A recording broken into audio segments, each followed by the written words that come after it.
Okay, I just finished the board. There it is, with the pins, okay? And here's how it would get assembled. The pins go in.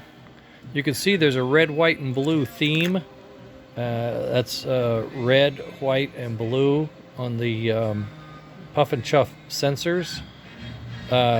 This VCC, these two here are red and black for power. These go to the motor. These are yellow and blue. This is a relay. The relay is green on green. And they will plug in right there. So you can see how that's going to plug in, and that's the assembly when it's mounted onto the Puff and Chuff adapter.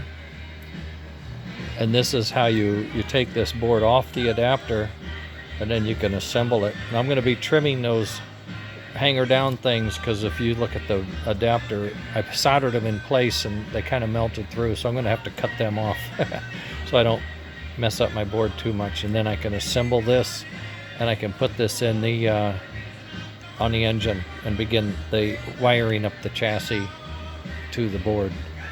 Okay, that's the show, Joe. Later.